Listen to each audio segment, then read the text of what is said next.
Are we feeling out of tune, out of sync? Do our finances feel like they're out of sync? So how to adapt to a change in financial health? There are two things that I can share with you to change our financial health and restore our financial health. So number one is our inner look. We have to change our inner self. How we think and how we feel about money.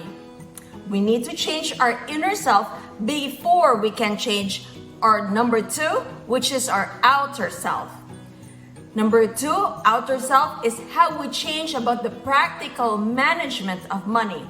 So here are the 8 steps to change, to stabilize our money. How to change our outlook so that we have practical money management. So number one, what we do in our household, our family, is we set aside 10% of our income to build our buffer. So 10% of our income goes directly to building our buffer. Number two is we have retirement funds from if you're W-2. So my husband is a W-2 employee. So he puts in 2 to 5% of his income to his retirement account.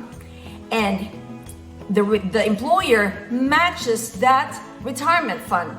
Now, not all employers matches your retirement. So check with your employer if they match. So my husband would put aside 2 to 5% of his income to his retirement, and then his employer would match that contribution. Third way is to get rid of bad debt. Now there's a difference of bad debt versus having good debt. So good debt means you have this debt and other people are paying for your debt. So for example, an apartment.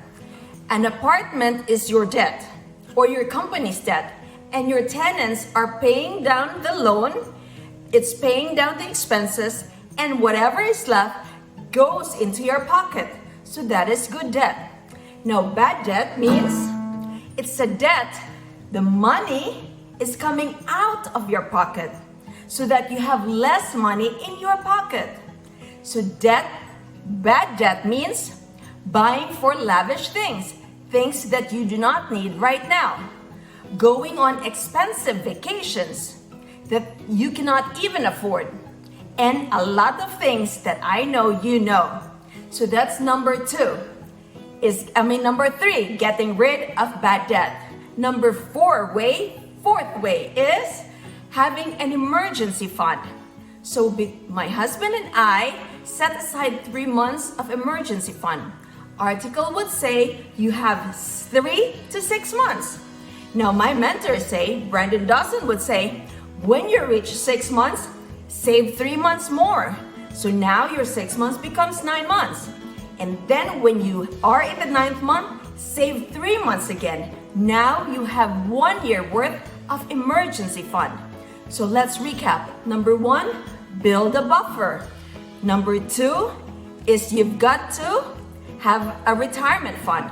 Put some money into a retirement fund. Number three is get rid of bad debt. Number four is have an emergency fund. 3, 6, 9, 12 months. Number five is save for investment. So this money, usually we save 10% or more of our income to the investment fund. So this is how we buy the properties using our investment funds. Number 6 way is you have to donate. There is such a thing called tithing or teething. So whatever you give, you will always receive. And I believe if you give more, more comes back to you.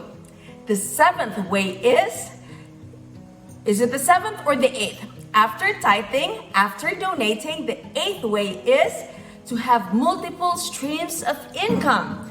We've got to do side hustle. So if you're working as a W-2 in your full-time employee, find out what you love doing or that you can do in your spare time. There's 24 hours in a day. Let's say you spend 8 hours at work, you still have 16 hours to do other things. Minus 8 hours of sleep, that leaves us with 16 hours. 8 hours or less goes to the family, and probably 4 hours to do side hustle. So, in the beginning, try to figure out what you love to do. Do you love singing? Maybe you can record music if you have a beautiful voice.